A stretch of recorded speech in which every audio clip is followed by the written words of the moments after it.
కాంగ్రెస్ ప్రభుత్వం తీసుకొచ్చిన ఉచిత బస్సు స్కీమ్ వల్ల ఆటో డ్రైవర్ల జీవితాలు ఆగమయ్యాయని ప్రతిపక్షాలు ఆరోపిస్తున్నాయి. గత కొన్ని రోజులుగా ఆటో డ్రైవర్లు కూడా ఉచిత బస్సు ప్రయాణంపై అసహనం వ్యక్తం చేస్తున్నారు. ప్రభుత్వ పథకంతో తమ ఉపాధికి గండిపడిందని ఆవేదన వ్యక్తం చేస్తున్నారు. ఈ నేపథ్యంలో ఆటో డ్రైవర్లకు రేవంత్ సర్కార్ తీపి కబురు చెప్పింది. త్వరలోనే వారి అకౌంట్లలోకి డబ్బులు జమ చేసేందుకు సిద్ధమైంది. ఈ మేరకు తెలంగాణ అసెంబ్లీలో మంత్రి పొన్నం ప్రభాకర్ కీలక ప్రకటన చేశారు. ఆటో కార్మికులకు ఇచ్చిన హామీని నెరవేరుస్తామని అన్నారు. ఆటో కార్మికులను ఆదుకునేందుకు కాంగ్రెస్ ప్రభుత్వం సిద్ధంగా ఉందని అన్నారు. వారికి ప్రతి సంవత్సరం 12,000 ఇచ్చేందుకు సిద్ధంగా ఉన్నప్పటికీ ఆర్థిక సంక్షోభం కారణంగా ఇవ్వలేకపోయామన్నారు. త్వరలో ఆటో డ్రైవర్లను తాము ఆదుకుంటామని, అకౌంట్లలో డబ్బులు జమ చేస్తామన్నారు. ఆటో డ్రైవర్ల అంశంపై అసెంబ్లీలో బీఆర్ఎస్ ఎమ్మెల్యేలు కావాలనే రచ్చ చేస్తున్నారని మంత్రి పొన్నం మండిపడ్డారు. ఆర్టీసీ బస్సులు కేవలం బస్టాండ్ల వద్దకు మాత్రమే వెళ్తున్నాయని, అక్కడి నుంచి ఇతర ప్రాంతాలకు వెళ్లడానికి ఆటోలనే ఎక్కుతున్నారని చెప్పుకొచ్చారు. ఇతరులపై ప్రభావం పడ్డదనో, మహిళలకు ఉచిత ప్రయాణం ఇస్తే ఆటోలపై ప్రభావం పడ్డదనే చెప్పేటువంటి ఆరోపణ తప్పు. మేము ఎక్కడ కూడా బస్సు ప్రయాణికుల ఇంటికి వెళ్లడం లేదు.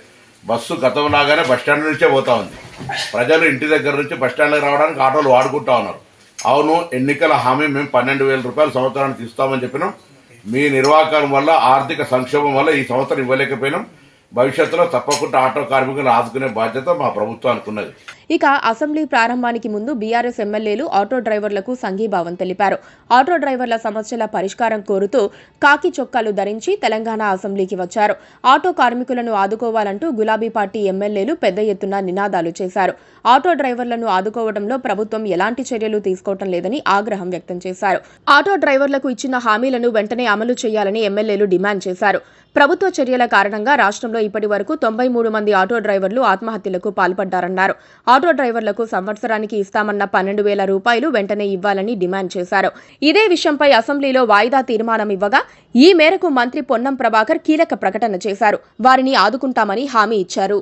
Please do subscribe to Please do subscribe to Please do subscribe to Please do subscribe to Please do subscribe to Please do subscribe to KTV Telugu KTV Telugu KTV Telugu KTV Telugu KTV Telugu Please do subscribe to KTV Telugu.